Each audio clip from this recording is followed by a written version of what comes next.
بسم اللہ الرحمن الرحیم۔ السلام علیکم خواتین و حضرات، welcome back to our channel. آج ہم آپ کو گڑ کے ذریعے بواسیر ہر قسم کی اس کو ختم کرنے کا ایک آسمودہ طریقہ بتائیں گے کہ گڑ سے کس طرح بواسیر کو ختم کیا جا سکتا ہے۔ تو اگر آپ نے ابھی تک ہمارا چینل سبسکرائب نہیں کیا تو ابھی ہمارے چینل کو سبسکرائب کریں تاکہ ہمارے چینل کی ہر نئی ویڈیو آپ تک پہنچتی رہے۔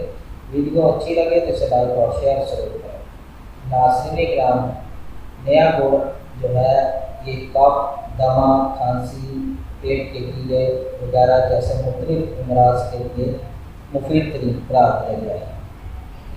درد شقیقہ کے لیے بھی مؤثر ہے اور وہ طلبہ جنہیں سبق یاد نہ ہوتا ہو انہیں صبح و شام گڑ کا حلوہ استعمال کرنا چاہیے۔ قدرت نے گڑ میں قبض خصوصیت رکھی ہے۔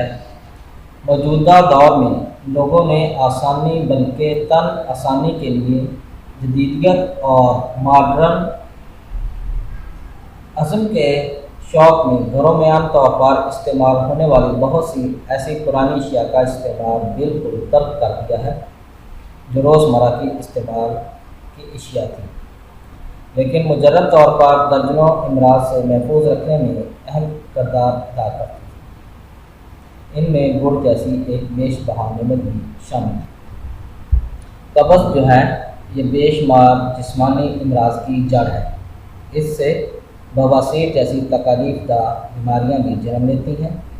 قدرت نے گڑ میں قبض کشا صفت رکھی ہے اور جن لوگوں کو قبض ہو انہیں چاہیے کہ گڑ کا استعمال ضرور کریں۔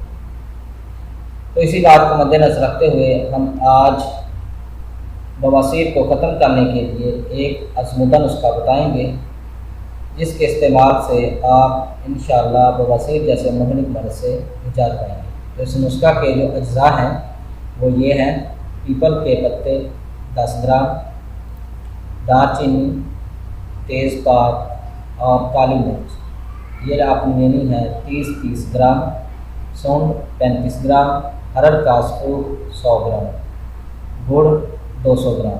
یہ آپ کے نسخہ کے اجزاء ہیں۔ اس کو بنانا اور استعمال کس طرح کرنا ہے اس کا طریقہ یہ ہے کہ آپ نے ان تمام اشیاء کو گڑ کے ساتھ اچھی طرح کوٹ کر اس کے 25 گرام کے لڈو بنا لیں گے۔ ایک لڈو صبح اور ایک شام کے وقت گرم پانی کے ساتھ کھائیں، انشاءاللہ بواسیر سے چھٹکارا مل جائے گا۔ اس بواسیر سے چھٹکارا ملنے کے ساتھ ساتھ آپ کے بدن کو دوسری بے شمار بیماریوں جن میں پیٹ کی گیس، پیٹ کی گڑگڑاہٹ، سنگرہنی اور ہاتھ پاؤں کی سوجن اور کھانسی جیسی مرض ہیں ان سے نجات ملتی ہے۔ امید ہے کہ آپ کو ہماری یہ ویڈیو پسند آئی ہوگی۔ ہماری اس ویڈیو کو دیکھنے کا شکریہ۔ ہمارے چینل کو لائک اور سبسکرائب ضرور کریں۔ اللہ حافظ۔